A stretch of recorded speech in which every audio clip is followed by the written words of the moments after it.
ezi onye nwe anyị na Chineke nna nke pụrụ m ihe niile, Chukwu okike abịa ma bụ onye anyị na-efe na-agọzi aha nsọ ya, onye ọbụla anya na-achị, onye mmụọ na mmadụ na-erubere isi, onye ọbụla anya bụ ọka aka. Ụbọchị ene ka anyị na-etugha eze ebube dị ngọzi, mmalite na ọgwụgwụ. Ndị gboo wee tụọ oge ebighị ebi, onye nwe m, ụmụ gị wee gbakọọ n'ụwa niile iwe nara ozi ọma nke gị onwe gị n'ezi ha site n'ọnụ mmadụ dị ndụ na nke ebere dị ngọzi. Anyị wee na-asị na onweghị ihe ọbụla nke anyị onwe anyị bụ n'ihi na ọ bụ anụkpa ahụ sọsọ ka mmadụ dị ndụ bụ. Ofu ụbọchị anyị ga-anwụ, maka na okwu nsọ gị na-adịgị ma ruo mgbe ebighị ebi, n'ihi na okwu gị niile ga-abịarịrị na mmezu. Ọ bịa mere Biafra ga-eji wee bịa na mgbe nke anyị. Anyị wee na-akpọkụ gị wee na-arịọ gị na-asị, lekwa ude nke anyị na-asụ n'akwa nke anyị na-ebe ka o metụta gị n'obi. Onye nwe m na Chineke nna nke igwe, biko dịka isi wee napụta ụmụ gị n'ọbụ n'Ijipt gotu wee wezuga ụmụ gị bụ ndị Biafra mgbe ekwensu bụ zuu nke mmadụ dị ndụ karị. Anyị wee na-aja gị mma, na-asị gị n'ime ọnọdụ anyị na anyị ga-ekele ha nsọ gị, wee nye gị nsọpụrụ n'ụtụ na-eji ama mgbe niile, n'ihi na anyị enweghị chi ọzọ ewezuga gị. Anyị nwe anyị anaghị efe arụsị. Ọbịa mere iji wee na-agọzi nsọmụkwụ anyị niile. Ọbịa mere IPOB ji wee gbaa mgbọrọgwụ n'ụwa niile. Anyị anaghị atụ egwu mmadụ dị ndụ.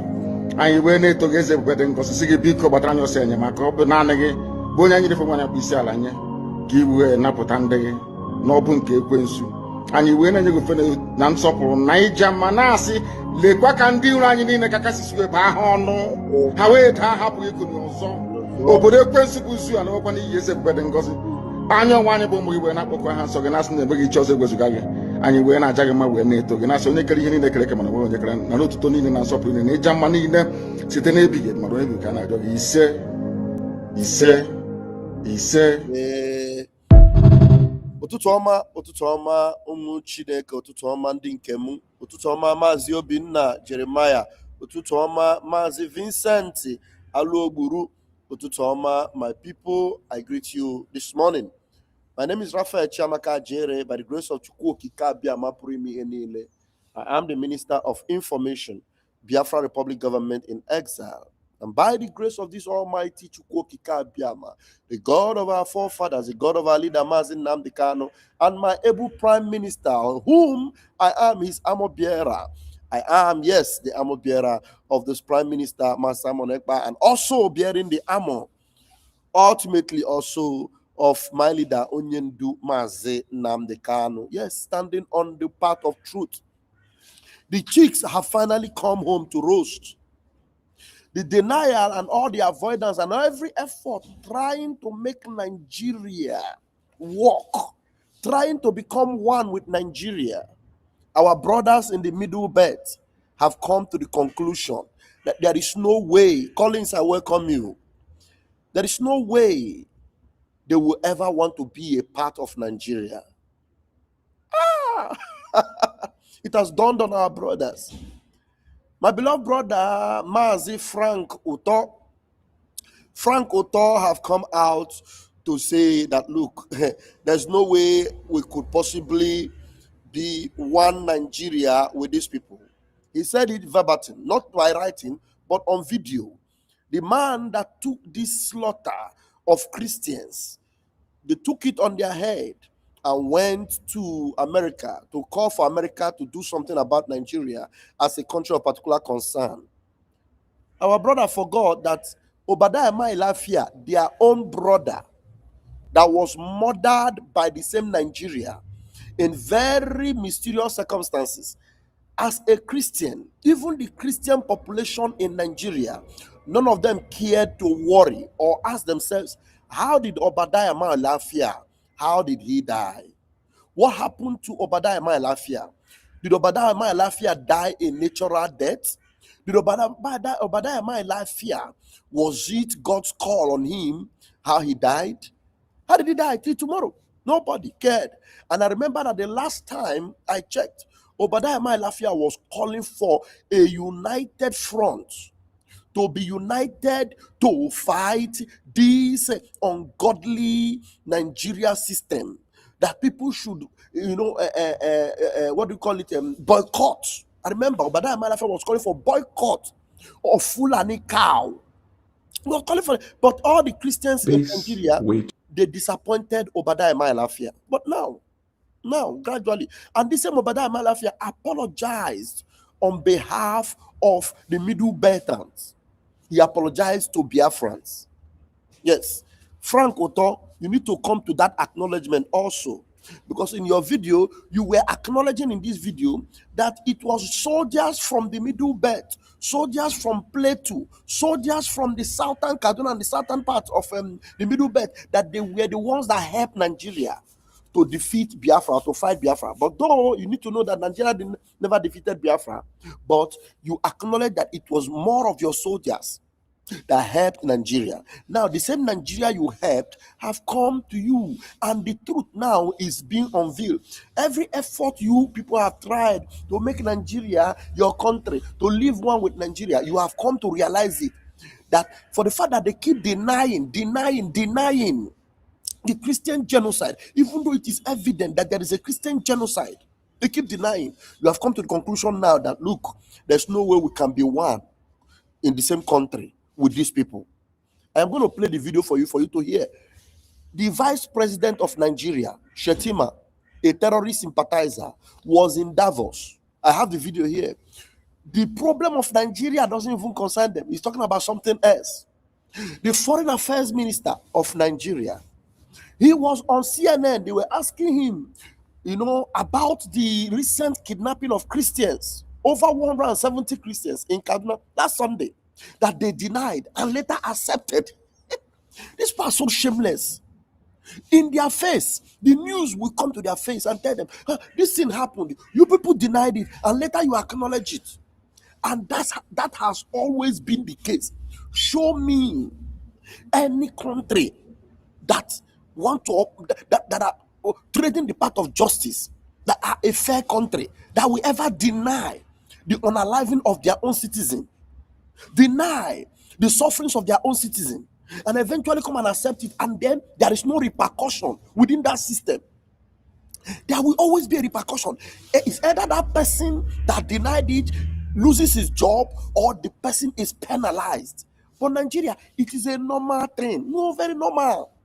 They will deny it blatantly. The military will deny it blatantly, and then later they will come and accept it blatantly.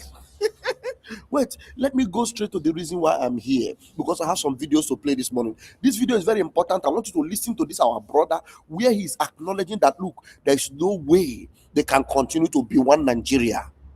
There's no way they can want to be a part of that one Nigeria. I am happy that Mazi Nnamdi Kanu's message is resonating, and the chicks have finally come home to roast. Now we are on the same page.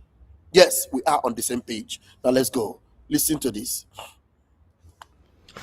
Yeah, hello friends.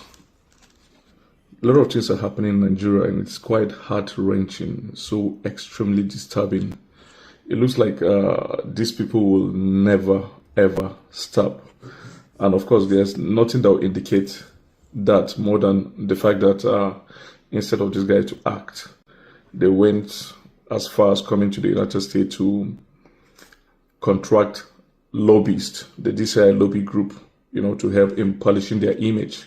Because like we keep saying, the best way to polish one's image is to act, But these guys, for the fact that they are contracting over $9 million, they are contracting the DCI for over $9 million for just a year, the highest ever that the DCI group has ever gotten.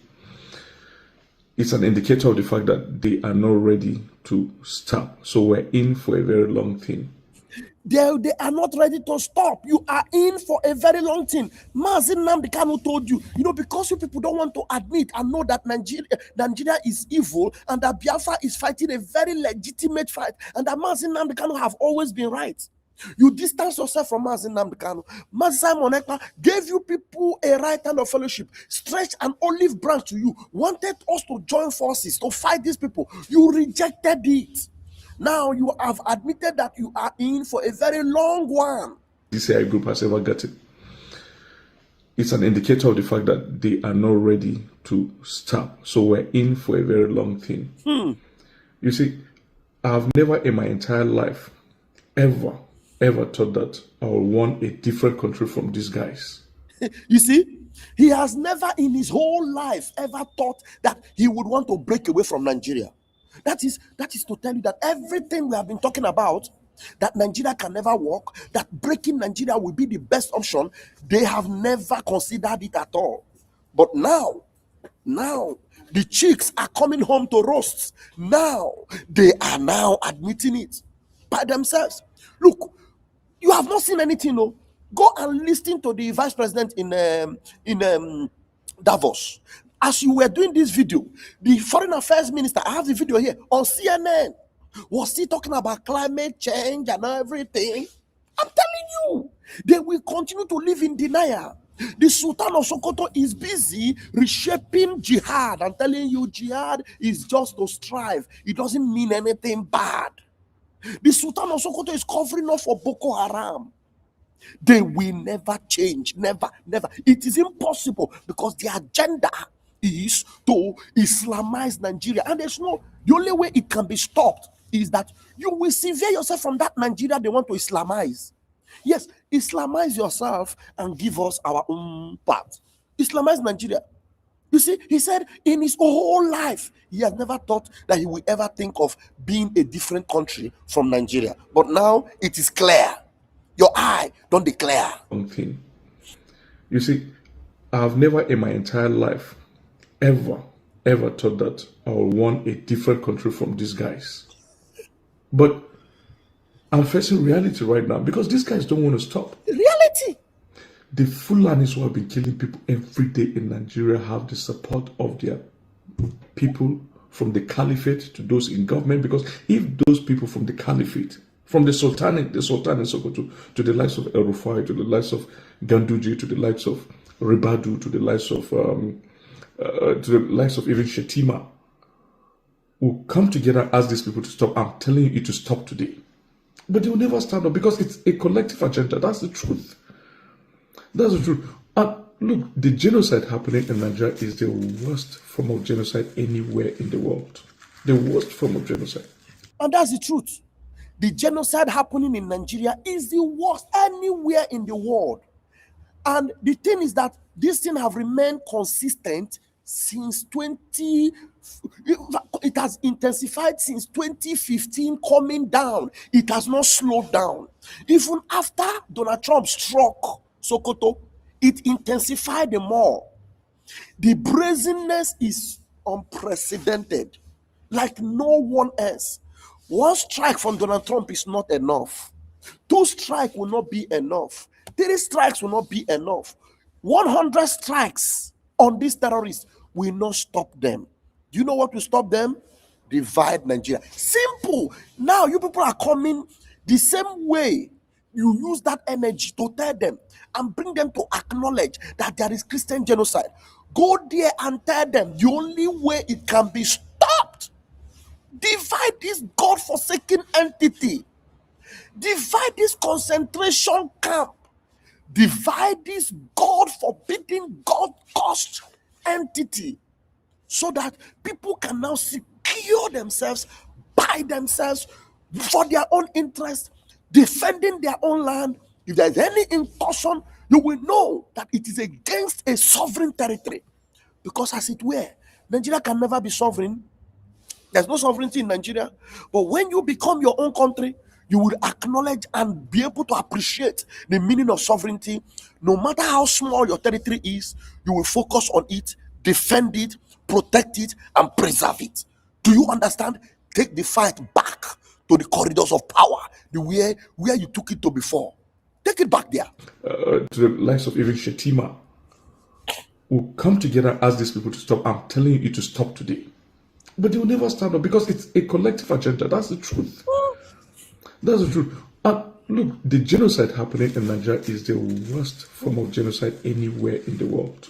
The worst form of genocide anywhere in the world. And that is why the official records captures it that out of every 10 Christians killed in Nigeria, 7 out of every 10 Christians killed in the world, 7 are Nigerians. 7 are Nigerians. Killed by the Islamists. For what?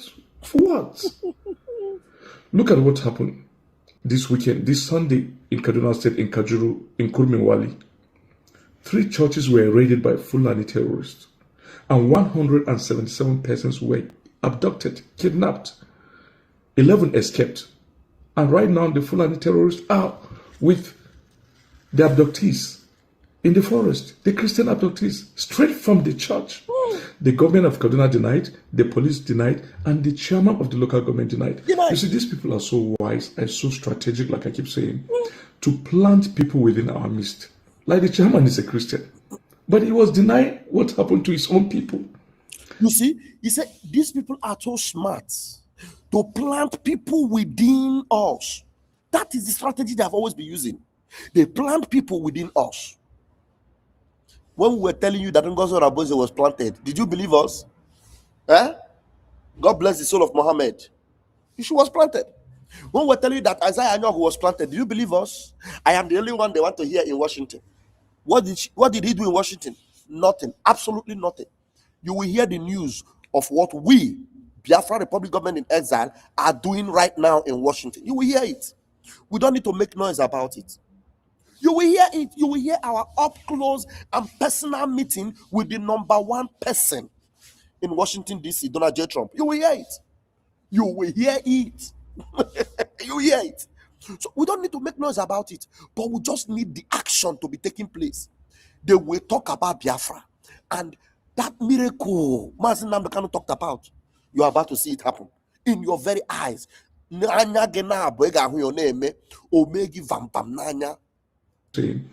To plant people within our midst. Like the chairman is a Christian, but he was denying what happened to his own people. Yes. So these people, these Fulani Islamists, have planted people all over, our own brethren. If you come to Benue State, from the state government level to the local government, they've infiltrated, they've planted so much people. Yes. Plateau State the same, Nasarawa State the same, Kaduna the same. And that goes to show you the agenda that has been there. And for any agenda to succeed, there must be moles. So they've had so much moles. You know, for some of us, we're not surprised because if for any agenda to succeed, there must be moles. For any agenda to succeed, there must be moles. Are you listening to him? Repeat it again, my brother, Mazi, Frank, Oto. For any agenda to succeed, there must be moles. Moles. Agenda that has been there. And for any agenda to succeed, there must be moles. That goes to show you the agenda that has been there. And for any agenda to succeed, there must be moles. So they've had so much moles. You know, for some of us, we're not surprised because even Judas, even amongst the 12, there was a Judas. So imagine amongst a million, how many Judases we have. On the flip side, just imagine what happened in Kajuru this Sunday. Let's imagine that it was a mosque. Sunday service in Christendom is like Jumat, the Jumat mosque on Friday for the Muslims. So just imagine that a Jumat mosque was going on, and then a Christian militia group, like the Biro militia group or a Tiv militia group, operating in, let's say, Kanu or Bauchi or Jigawa, goes to these three mosques and abduct people during Jumat. Imagine. Just imagine. Just imagine. It was a mistake the other way around. Just imagine. Just imagine. The Islamists who will call this the worst genocide ever recorded in the history of mankind. And they'll start burning everywhere. So we've been so tolerant.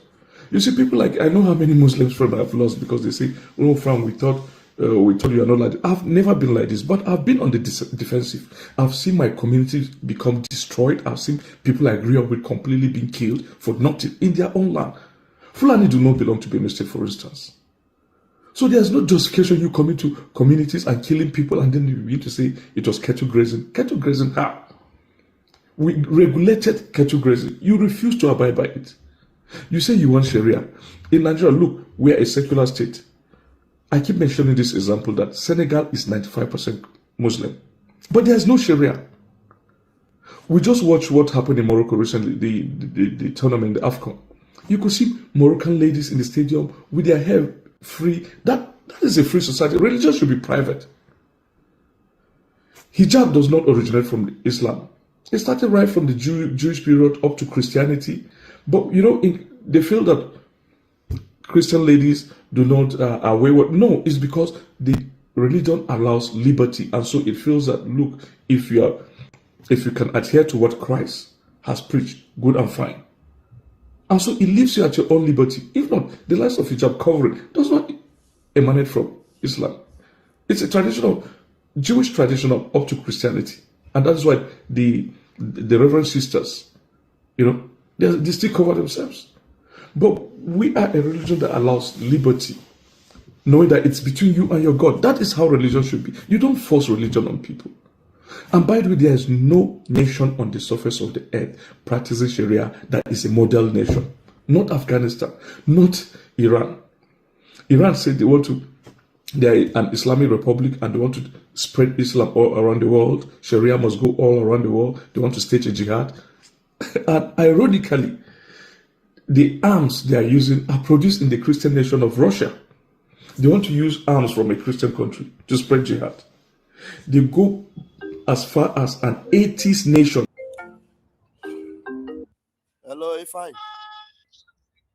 Yeah, Pastor Mama, good afternoon from my side. Ndeo. My brother, just a little bit. It's better now that these people, he has hit them so hard that they are confessing with their own mouth. You understand? No. Can you hear me? Yeah, I can hear you. Okay. Pastor Mama, do you remember that our Prime Minister helped these people build security that will secure their land and their sabotage? Do you remember? Yes, I said it before. Yeah. So why are they crying? They were the people, the Fulani, and the Northerners used to fight against us in the Biafra war. There are many people that were used to come and slaughter our people. And they know that their religion and the religion of those Janjaweed are not the same thing. But they are supporting them. Even we, the Biafrans, our religion, guys, we are Christian and they are Christian. They can live with us, but they cannot live with those people. Just look at what is happening to them. I keep on saying it. Nothing good can come out of Nigeria. Anybody believing that anything good will come out of Nigeria, that person is a fool. Yeah. That's correct. Nigeria have not started crying. You think that this war is going to stop? They are not going to stop. Even if they like kill all the bandits in the bush, they will still recruit another people. Because the main people that are sponsoring them are in the government. Is Shetima not there? Yes. Is Erofai not there? Yes. Is Yahu Ribadu not there? Yes. Is Malami not there? Even this one they are doing with Malami, they will release him. They are not going to do anything to Malami. Definitely. They are not going to do anything. All these things they are doing is just so that it will be as if they are working. They are not doing anything. They are not going to do to Malami anything. Yes. Does Malami look worried? Malami doesn't look worried because they know they are not going to do anything. They will not even take shit away from him. Yes. Thank you, fine. Look at it. The news is not even carrying it. Yes, that thank they you. find ammunition in the heart of Malami, and the news are not carrying it. They are not talking about it, yeah. It is real, they are not talking about it. They don't even care. No, we fine. So, if anybody wants for Nigeria for something to change, the person will waste that kind of up. Exactly. God bless you. Thank you very much. Thank you very much, Colin. Now, I want people to know, do not be deceived about Malami. Malami was not stopped or was not arrested because of any of this involvement into terrorism or having anything. The reason why Malami was arrested is because Malami joined ADC. Tinubu would prefer that Malami would join APC. Once Malami decides to join APC now, those weapons will no longer be in his house anymore, and the involvement with terrorism will no longer be a part of his crime. Believe me, that's just what it is. It is what it is. So, just to your own shame, you'll be happy. Malami. No, nothing. Once Malami joined APC, look, 1,000 strike on Nigeria is going to be good to deal with those terrorists, but it's not stop the terrorists. They never stop. The only thing that will stop them is to divide Nigeria. And I'm happy that Frank Oto is a very powerful personality right now in Washington, D.C. His presence in Washington, D.C. is now known. So please, Frank Oto, take this back to Washington. Tell them. And we are joining you. Our Foreign Affairs Department is coming there with you. We are moving with speed and a very powerful, encounter now with Washington. So we are bringing that narrative because this is the final battle. This is the final battle. And that narrative is that, look, no matter the strike against these people, from air, from land, from wherever, they will never stop. Look, Because of time, let me quickly play it so that I will show you what the vice president is talking about at Davos. He's not talking about the people that were kidnapped. He's not talking about the terrorism. He's talking about food security, that there is no food security anywhere. You know what Fulanis are doing to people's farm? Have you not seen what cows are doing? Cow. They will take cow into people's farm, cut down their harvest, their product, and make the cow to eat them. The ones that the cow cannot eat, they destroy it. Are you not seeing what's happening? People will line up their barn where they keep their yam. Fulani will go there, destroy it. Not for the cow, just to make sure that you people don't have food. They ruin all your farmland. And the vice president, instead of addressing the terrorists that are bringing food insecurity, he's talking about what we are doing, what we are achieving. I will bring you that video. Let me quickly play this. Please share this thing. It's very, very important. Please let me allow this guy to finish talking. Share.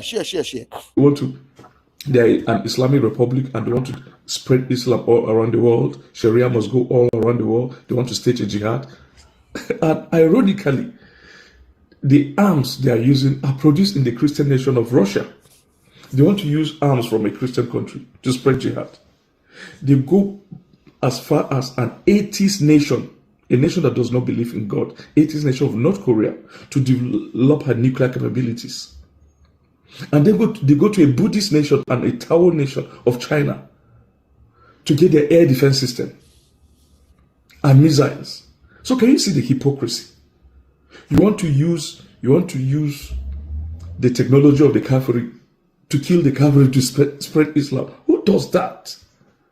Why can't you not allow people practice their religion in peace? The first 10 most peaceful nation in the world, there's no Islamic country in it. The first 10 most peaceful country in the world, Google them. The first 10 happiest nation in the world does not have any of these guys in it. The first 10 richest nation with the highest GDPs in the world, they're all Christian majority countries, with the exception of China and Japan, which has Buddhist and Tao. So what are we saying? Why can't you allow people just be on their own? You see, you want to bring Sharia in Nigeria, and then when other parts say, okay, you can have your Sharia, let's cut off. They begin to, the Sultan, I saw a video of them going around preaching unity of Nigeria, oneness of Nigeria. But you are insisting you want to practice Sharia. Why can't you allow other people who want to go? You can practice your Sharia when you cut off yourself and name yourself Republic of Arewastan, like Pakistan or Afghanistan. Republic of Arewastan. Practice your Sharia. Now the narrative is changing. Cutting it off. End it now. I am happy that this is the advice you people are now giving to Donald J. Trump. I am happy. But you want to practice Sharia in our own land that is a secular country. In our own land. And when people say they want to go, you begin to go up and down preaching this. And then, look, the world is modern. The fact that you destroy other people in the past is not possible now. It's not possible. And that is why, even sometimes I look at some of this, the Fulanis have never won any war anywhere. Especially. Listen to this point now. This is the point where I am concerned, where he's actually speaking, and where the point where he should apologize to Biafrans. Now listen to him. The Fulani has never won any war anywhere. Listen to this point. Very, very important. Possible. And that is why, even sometimes I look at some of this, the Fulanis have never won any war anywhere. Especially in modern times. The fact that they come in the depth of the night and kill women and children and doesn't mean they are powerful. If they are powerful, let's stand face to face, and they'll see the might of these other tribes that they've been killing. Like I keep mentioning, during the Second World War, the soldiers that were taken from Nigeria to fight in the British frontiers in Asia, in Myanmar, in Malaysia, were not Fulani soldiers. They were soldiers from the Middle Belt, Thief soldiers, Idoma soldiers, soldiers from Plateau. Majorly, the soldiers during the Civil War who won the Civil War for Nigeria were basically Middle Belt soldiers and Yoruba soldiers. Are you hearing it? The soldiers that won the Civil War for Nigeria are Middle Belt soldiers. Middle Belt soldiers won. Now, did Nigeria win the Civil War? They didn't win. They didn't win. They didn't win. But he's admitting here that the soldiers that won the war for Nigeria are middle-belt soldiers. At this point, you should be apologizing for the evil you did, supporting Nigeria to fight against Biafra. Civil war, who won the civil war for Nigeria, were basically middle-belt soldiers and Yoruba soldiers. T.Y. Danjuma, the thief soldiers there, the Angas soldiers, Lantern soldiers, the Yoruba soldiers, Obasanjo, and the Scorpion. The guy who was famously known as the Scorpion. There's no any remarkable Fulani man there. So you are not strong. You are just coming like the devils that you've always been in the depth of the night from the bushes and striking communities, and you think you are strong. Is this not the same thing Mazen Namdekan have been telling our people? If we unite, these people cannot match us up, even with their military. They can't match us up. They can't. We can stop them, stamp them. Mazen Namdekan needed this unity from you people. Obadiah Lafia understood it and he apologized. And because Obadiah Lafia apologized, they killed him. Now you are talking about it without realizing that your people committed a very, eternal sin against the Biafran people. Some of those things are what is haunting you today. It's haunting you today. But we don't want to put our mind on that evil that you people did to Biafra. But now you are saying it without acknowledging the fact that you people fought against the people of God. Biafra was a Christian nation that time. You joined the Fulani to fight Biafra. You joined Fulani to fight Biafra. Now it has Boomerang is fighting back on you. Do you understand me now? Soldiers, Lantern soldiers, the Yoruba soldiers, Obasanjo, and the Scorpion. The guy who was famously known as the Scorpion. There's no any remarkable Fulani man there. So you are not strong. You are just coming like the devils that you've always been in the depth of the night from the bushes and striking communities, and you think you are strong.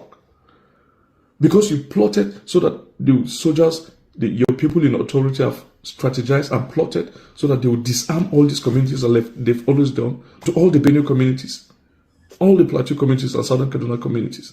And then you come and strike and kill people, then you think you are strong. We want peace. We've been preaching peace, and it's quite unfortunate that it's quite unfortunate that peace will not work. Very unfortunate. I don't know, maybe we didn't get the full video. If there's another extension to this video, I will see if I can get it so that we'll talk about it later. Now, you people will need to see something very soon. Now, I want to bring you what the shameless vice president was saying at, look at it. They asked him to sit down and talk with them. And he's supposed to be representing Nigeria and talking about the issue, that concerns Nigeria. But this man was there talking about some jargon, food security, that he knows that the people that cause the food insecurity in Nigeria are Fulani terrorists. Fulani terrorists are the ones that brought food insecurity to Nigeria. How do I know? We know because the evidences are there. Now look at this. Before I play his video, this man here had a farm. This video here, this is a man that had his farm, but you know what happened? Fulani people came there, the yam this man put in his barn that cost millions for him, they destroyed it. See my farm. See my farm.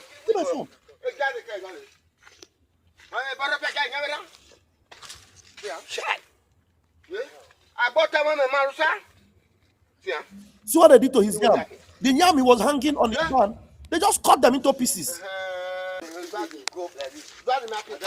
They destroyed them. Make it carry money, go buy now when I go plant. How much I'll take buy now? How much I'll take buy yam? Oh, government, I beg you, make una listen to me. You see? This is what we call insecurity. Come and listen to the vice president. Listen to the vice president here. Very useless fool, terrorists. There is an Listen to him. Let me start it from the beginning. Okay. Nigeria is big, and there is an incestuous relationship between economy and ecology in the Sahelian zone. And in the north of Nigeria, we are facing problems of desertification, deforestation, and drought. In the riverine areas in the southern part of the country, he said they are facing problem of deforestation and drought. Is that a problem they are facing? The answer is no. They are facing the problem of terrorists. They are facing the problem of destruction of farmland by terrorists. That's what they are facing. But this man is there in Davos saying that they are facing deforestation and drought. That's the reason why the Biden administration called it, they called it what? Climate change. And that's the language he's using. Even the Minister of Foreign Affairs was using the same language of climate change. Because the narrative they want you to believe is the narrative that Joe Biden administration gave to the world, that it is climate change. But the evidence is now out. Joe Biden is no longer there. Donald Trump is the one there now. The truth is coming out. But this man is still talking about climate change, deforestation, and whatever he's calling it. Listen to the fool. Nigeria is big. And there is an incestuous relationship between economy and ecology in the Sahelian zone. And in the north of Nigeria, we are facing problems. What problem? Of desertification, deforestation, and drought. Deforestation and drought. In the riverine areas in the southern part of the country, and in the north central, we have issues of flooding. So what are the solutions? Now, you say in the south, we have issues of flooding. Is the problem our farmers having? Is it flooding problem? The answer is no. The problem our farmers in the south are having is Fulani herdsmen destroying the farms. And how? We have to look for drought resistant, drought tolerant, and early maturing varieties of rice, sorghum, millet. And for the southern part of the country, the riverine communities, we have to look for food systems that are resistant rice and cassava that can do well in that part of the world.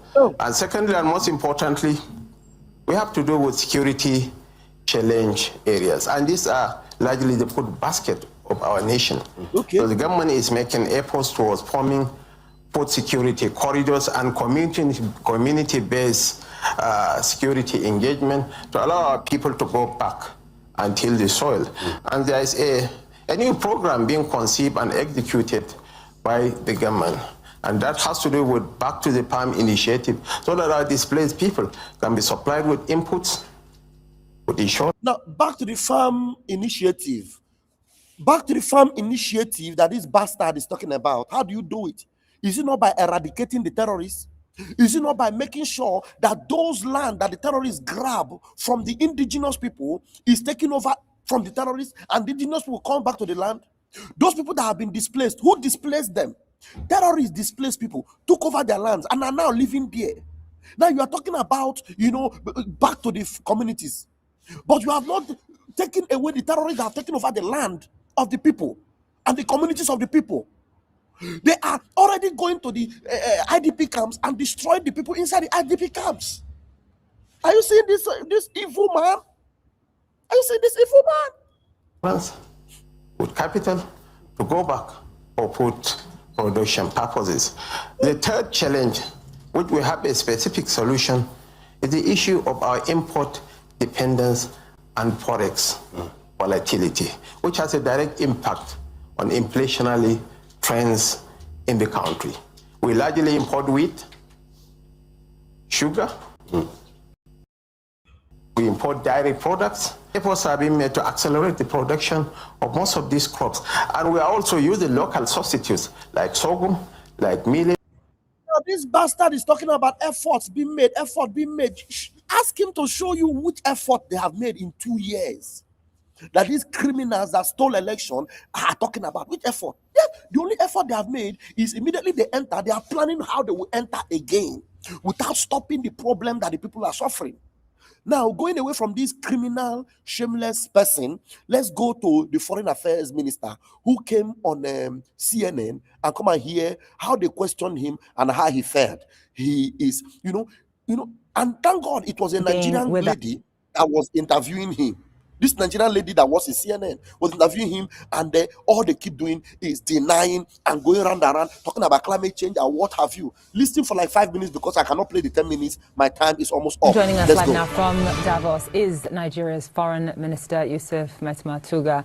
Minister, thank you so much for being with us. As I just mentioned, the head of the Christian Association of Nigeria in Kaduna did tell CNN that 177 people were kidnapped from a church, 9 of them having been returned, leaving 168, at least for now, unaccounted for. Obviously, as you know, I mean, this debate has raged on for many months. Some international observers will look at this and say, of course, it points to more evidence that Christians are a religious minority in Nigeria that continue to be persecuted. But obviously, a lot of experts, and as you know, I am myself Nigerian too, a lot of experts do realize that violence in Nigeria is certainly agnostic, meaning that you have Muslims who are targeted, you have Christians who are targeted. Still, regardless of the rationale And now, I love the fact that with Donald Trump challenging these terrorists, even CNN, who has been playing along the galleries and trying to fight against Donald Trump and denying, they are now admitting,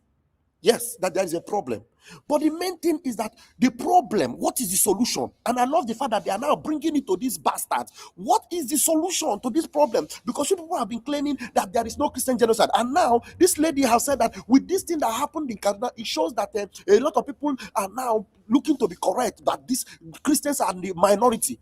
Even though she said that, she was still trying to paint the narrative that yes, it is so many people that are suffering. It is, it is general problem. Now, even if it's a general problem, what is the solution? Let's listen to the question and listen to what this idiot will answer. And too, a lot of experts do realize that violence in Nigeria is certainly agnostic, meaning that you have Muslims who are targeted, you have Christians who are targeted. Still, regardless of the rationale and the reason behind certain groups being targeted, what concrete steps is the Nigerian government taking at this point in time to ensure that the most vulnerable populations across Nigeria are safe and protected? Okay. Listen to us now. Thank you for having me. There have been so many steps that have been taken. One you've already spoken of, the partnership with the United States of America in targeting some of the bandits and terrorists in their hideouts. And this is something that we have always called for, that the Tinubu administration has always called for partners to join with us, because we have always been a regional anchor. So it's a matter also of narratives. It's very important to see the conflict for what it is. It's a regional conflict that has spilled over into Nigeria. It is not removed from the conflict in the Sahel. It's not removed from what happened in Libya many years ago. It's not removed from the proliferation of weaponry, of fighters, and climate change issues, and so many other complex issues. So it's important to look at it holistically and come up with a lasting solution. And that's what we're trying to do. And I think with regards to narratives, it's also important to see Nigeria for what it is, a very diverse country that actually has not fared badly compared to countries that are more homogeneous. It's not comparing. We have been living with each other in peace, in spite of some of the fringe or even conflict areas in border areas that, yes, now are cascading downwards. But very important to define it for what it is so that we can find the right solutions. We have forest guards, we have forest guards, several other initiatives. In fact, we had done very well with the fight against Boko Haram. We have done very well in the fight against Boko Haram. Trying to sort out the thousands that had surrendered. Some were innocent. He's even talking about those that have surrendered. They are sorting out those that have surrendered in Boko Haram. Some people have surrendered and they are sorting them out. Are you listening to this bastard? Now, he's talking about changing narrative. They are asking you, what is the problem? What is the solution to this problem? You are talking about changing narrative. Some have surrendered. We are trying to sort them out. It is climate change. And he even went back to Libya. He said, this thing is not only our problem. It is also happening in Libya. It is in the Sahel. You have it in your borders. What is the solution? He's talking about the changing narrative. We must say it the way it is. That is why they paid $9 million to change the narrative, to paint the picture that they are good. They are not solving the problem. They want people to have a good image of Nigeria. You can never ever have a good image. You never will. Because your image is bad, your image is dirty, you are evil, terrorist sympathizing country. The father, another journalist is there who asked another question, and I don't know whether I have time to get there. Victims caught in conflict areas until the coup in Niger, and Niger pulled out of the multinational joint task force that was working so well because it allows for the right of pursuit. It allows for soldiers, Nigerian soldiers, to pursue terrorists into Niger and vice versa. You see? Mr. Foreign Minister, thank you so much. Listen to this one now, very important. For joining us regarding the most recent abduction there of nearly 200 worshipers from churches. There were initial conflicting reports where state officials were denying it until ultimately they were confirmed by the police. This year marks Nigeria's first ever sovereign pavilion at Davos there at Nigeria House. How are you ensuring investors and world and business leaders that you are meeting with there that Nigeria is a place of stability when internal security reporting at times, as we've just noted, is itself conflicting and at odds? Are you hearing what the guy asked him? You people denied it before. Now you accepted it again. How are you going to convince people? Because you are always full of denial. And what is actually hitting me? This analysis, I need to analyze it very well, but I don't have time. You see the other Nigerian lady, the lady was so shocked. Hey, is it this man that's representing us? Hey, the other Nigerian girl, but you know like this. Hey, put her hand on your shoulder. Hey, you people have been, and I am happy that this other journalist brought it back. From 200 people, you denied it, and later you accepted it. How can you convince people when you be say every time your mouth is full of lies? You have even paid 9 million to paint your good image, but you are full of debts, terrible things, massacring Christians. Now, instead of going to solve the problem, you say you are sorting out repentant Boko Haram. Did you hear it? He says some of them who have surrendered, they are sorting them out. Terrorists surrendered, and they are sorting them out. We will be back on this analysis. I never finish them, but I need to go to work now. Look at them. This other part B of this interview, we need to deal with it. Because Nigeria, Frank Uto, you people should increase the volume before Donald Trump. See them, they will never change. Never. On the world stage, they are telling you that they are sorting out terrorists. On the world stage, people are bringing to you, you deny this thing, and then later you accepted it. How can you convince the world that Nigeria is a safe place to do business? Your own vice president is busy there talking about climate change, speaking English. Waka. God punish all of you. I'll see you guys in my next video because my time is up. I love you all. I am Raphael Chamaka Ajere, aka Pastor Vam. We will continue on this path until Nigeria ends and our life begins in Biafra. Day one. Share this video, hit the like button, and make sure everyone sees it, including our Odogu in the White House, President Donald J. Trump. Day one, sir.